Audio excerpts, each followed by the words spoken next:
been quite excited about this interview because I feel like you've had access to more prime ministers in a more intimate way, possibly than anyone I've ever interviewed. If you think about it, right? Yeah, no, that's right. I was the first one to go into number 10 as the official photographer. And with that, I then stayed on to do 4. So Cameron, May, Boris and Liz Truss, yeah. So there is no one else that's photographed it or documented it for that period of time. And now now it's happened. They've continued on with the photographers that are there today. So it's good. It's all set up. You had a lot of access. I mean, were there times when you were ordered out of the room, or? I could probably count on one hand when I was asked to leave the room, and it was either one because there was spies that had come in from MI5 or 6 or whatever, obviously for obvious reasons. 2, when they phoned the Queen, because we obviously weren't allowed in there, or 3, or if they had a private issue that they wanted to sort out at the time. You know, they do have their own lives that they need to sort out as well. So, yeah. But I would say definitely on one hand that I was asked to leave, and I was very lucky. I mean, it was a fantastic opportunity where I had free rein to go in all the meetings, whether it was the COVID meetings, Brexit meetings, and towards the end, obviously, all the Ukraine meetings that were being held. The majority of the time in tight, secure rooms with only very few of us in there that perhaps would know that was coming down the track. If you had to pick out like one pinch yourself moment when you were like, I actually can't believe this is happening, what would it be? Yeah, it's a question that's asked quite a lot. There's a couple of them ones really. The first time I ever thought that was when Cameron left and Theresa May took over, because what happens is they're clapped out. You do the pictures, there's quite a lot of emotion going around with the staff because they've been working for the Prime Minister for so long. So there's a few tears, clapping him out. The family are usually with him and his children. He goes out, and then 30 minutes later, Theresa May comes in, and they're clapping her in, and it's all of a sudden the expressions have changed, and it's smiling. And like you say, it is pretty brutal. And as from my role, I can't at all get attached to it. You just have to keep on going, stay focused, and then you start again. You're in with the new one. The Theresa May starts, and then the reshuffle starts, and it all happens in one day. You start the day with, say, David Cameron at 8 o'clock doing his briefing. By the evening, Theresa May's forming her cabinet. And at that point, I did think, gosh, it can't get any better than this in the sense of historic moments. But then the last year or so has been pretty turbulent, and every day was different. Every day there was just off. It was off diary, and things were happening and flying around. And the last 3 days, but when Boris resigned, was quite tough. Yeah, it's interesting hearing you because I kind of feel I didn't get the same access, but out on Downing Street, and you start off with one person at the lectern, and then a couple of hours later it's someone else. You're like, what's going on? It was truly amazing, yeah. Let's talk through some of the moments. I wanted to use some of the photos that you've taken to do it as well. Here you go. Call me Dave. Remember him? Exactly. Yeah, I do. Yeah, this was a very, very old one on Pancake Day over at his house in West London, where he decided to make us all pancakes. And purely, he quite often say he was quite good on the stove. He would quite often cook odd random things if we were all around there doing stuff. And this was just one of those moments where he goes, right, it's Pancake Day, everyone, and away he went, sort of thing. You told me when we spoke before the interview that you were there for the coalition talks between the Lib Dems and the Conservatives, which I'm kind of fascinated by. How was that? So that was 2010, and we were over in Portcullis House then, and it was very stop start. Oh, it's coming close. And then there was a lot of pizzas being delivered, ordered in the middle of the night and stuff like that. Did they get on as well as they seemed to, David Cameron and Nick Clegg, or? From the parts that I photographed, especially in that coalition and into the early years of Number 10, then yeah, they were very good. I remember the first time that David Cameron and Nick Clegg walked into the cabinet room together, and David Cameron did say to Nick Clegg, we're going to do some amazing things in this room. And they both smiled in an agreement of, yes, we've made it, let's make it work, sort of thing. And then you went from David Cameron to Theresa May. I mean, I can't really imagine, greater sort of personality contrast than these two. Here she is, doing her paperwork, studious. That's right, we were on the flights there, because usually what happens is that when the Prime Minister gets in, they then go and tour Scotland, Wales and Northern Ireland, and this was one of those days, I remember. I think we were on our way to see Nicola Sturgeon, if I remember rightly. And Theresa was lovely to work for, and in some ways you knew where you were.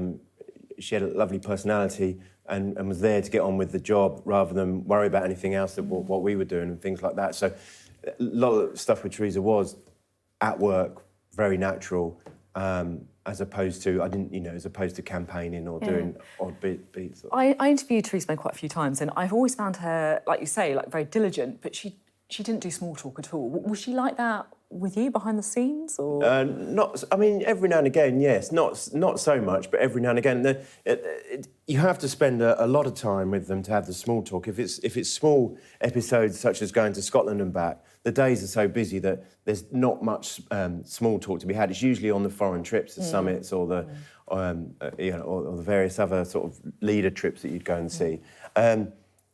She would have a laugh with you. Yeah, she would have a joke with you. There was one picture I took of her where she's making everyone laugh when she's leaning on a photocopier, and she would come out with little one-liners that would make people laugh, and it would just be that moment of surprise that she would give to everyone because it wasn't expected. That just made her just relax and things like that. There's another classic one where she used to do the morning rounds, as you know of, at conference, and she's in the studio being interviewed for a radio station, and there's a picture of her and everyone's in stitches. Because she said something very sarky to the interview, the journalist at the time, and you had to be on your guard with it. With the others, you expected it. With Theresa May, it was so limited that when it did happen, it was very funny. Yeah. And then obviously Boris Johnson, Mr. Joker, very different person. Like here you go, he's on a plane. This kind of feels like a classic Boris Johnson picture. Yeah, that's right. That's when we were doing a tour off to some military bases, I think, to go and see the Ukraine soldiers being trained by the Brits. And they just said, that he was tied on, obviously, and said, he was offered a seat at the back to have a look, and at which point he did. I think at which point he'd resigned by then anyway, and he was just waiting for the period for the new one to take over, so it would have been between the July and September of that year. But this wasn't him doing a trick. He just went to have a look, and you'd go and join him, but he would have no qualms about you going to join him on the back there. He wouldn't think it was unusual, like, why are you taking a picture? He would actually sort of understand what we did, I want to talk about this picture, because this is the moment that Boris Johnson read Rishi Sunak's resignation letter. Is that it's right? Pretty much in that moment, yeah. It's around that sequence. And this has never been seen before? Not on television, I don't think. No, exactly. So, like, this is the moment where I think this is where he's starting to say, right, we can still do this. How did he react? Because for many people, they thought this is the moment the game's up, right? His Chancellor's gone. Well, when you're in the room, you're not really focused too much on what's being said and what's going on because you're waiting for the moment to happen. But Boris always came back. Always. Even when he was down and out, he always came back. One thing I would say about him and David Cameron, that when things were what seemed to be sort of down and not on his side, they sort of relished on the fight, and it gave them more energy, if nothing less, and they therefore took that, and they sort of, as I guess you could say, got the ball and run with it a lot of the time. It's very rare that I'd see him down and out. Yeah. What were the times that you did see him down and out? I'd have to write those on a postcard and send them to you. I can't remember. I mean, is this one of them? He looks pretty down and out here. No, I think this is just him having a serious conversation on his last day in office. Yeah. And this is the last day in office. He's there with Simon Case, of course, another person who's been in the headlines an awful lot recently, the head of the civil service. And watching people getting ready for him to deliver his speech, yeah. How was he on this day? Surprisingly well, actually. I was quite surprised. I thought there would be a bit more downbeat about it. I mean, don't get me wrong, no one was rolling around laughing, but it was business as usual, and this is what we've got to do, and this is where we are at, and, this is what's happened. Would it surprise you if you went for another run at it, then? If you came back, or...? I don't know. I mean, I thought what was quite telling the other day was when there was pictures of him leaving his house in his old car. Obviously, the dog was in the front and he was waving and things like that. And I looked at those pictures and it reminded me so much of the old days of when he was mayor and he was out campaigning. And it was like, one, I was surprised he was driving because usually the cops are driving him around and stuff. But that's Boris. He wanted to do it, so he obviously wants to do it. But it just reminded me so much of the old days. That's interesting. Just a picture alone, the moving footage. of like the photographers and the film crews around him, but he wasn't fazed by it. Window down, waving. It's no problem, gang. Don't worry, we're just on our way out to go out for lunch or whatever, and it just had that element of made you think. Yeah, I paused for a minute thinking, oh, interesting. It's like the old days, and let's see where Here we go again. Yeah. This is a very different image, obviously. This is during COVID. Yes, exactly, and it was tough, COVID for everyone, obviously, for obvious reasons, and but inside work, it was news was filtering through all the time of what was going on, and this would have been one of those moments where news was sort of breaking that, whatever trouble was happening around the country at the time, and he worked hard at it. Everyone was in there for long times, at periods of day, because it was such a moving issue. And you obviously famously took a lot of the pictures that were used as evidence in Partygate, right? In the inquiry. I don't know if you can give us any sense about what was actually going on in Number 10 at that time. Well, I wasn't partial. I was only partial to the one in the cabinet room. So it's not, I was asked by the inquiry to hand over those images of the cabinet room, which is what I did. So from the rest of it, it's difficult for you to comment if, Didn't have the official photographer there. Exactly, yeah. That makes sense, definitely. Let's have a little look at, I think we've got Boris Johnson and Rishi Sunak, because I'm quite interested in the relationship between the two men. You obviously saw them, you didn't work for Rishi Sunak, but you saw him working for Boris Johnson as Chancellor. Did they get on? What was it like? Yeah, they did get on. And there's pictures of them together getting on very well indeed, when they've been appointed and at conferences and in meetings, etc., etc. I mean, this one was just taken at conference, where he's preparing to do his conference speech as Chancellor, I believe. And he was... and I still do bits and pieces with him today and on the political front, but... and he's easy to photograph. That's a totally natural picture. In fact, I think I'm sort of knelt down by a chair, so it's not like I'm standing up and he's apparent that I'm... Does he try and make himself look taller in pictures?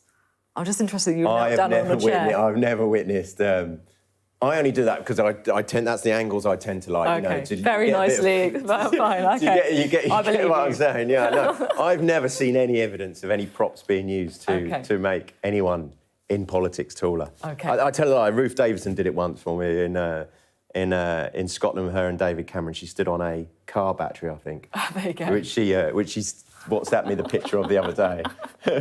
And then you also worked for Liz Truss, of course. Yeah. For a brief period. There she is, preparing to resign, I think that is, or... No, that was when the Chancellor resigned. Oh, when she sacked Kwasi Kwarteng, which must have been a difficult day for her. How was she on that day? I mean, it's my job is to blend in and just to document what's in front of me. It's not for me to judge how they are or how they're not. There's so much going on. They've got so many other issues. As you can see, that was like minutes to spare, as you can see by the headline on the television there. I think she was due on at 2:30. It's 2:29. These are tense moments, and you're there to document these tense moments, not there to... I'm definitely not there to judge the moments, because with the situations that I've been in, I'd spend my life being a judge. I'm judging the moments, You pretty much blend in, you get on with it. It's been extraordinary looking at the pictures to realise what a roller coaster period you have done this over.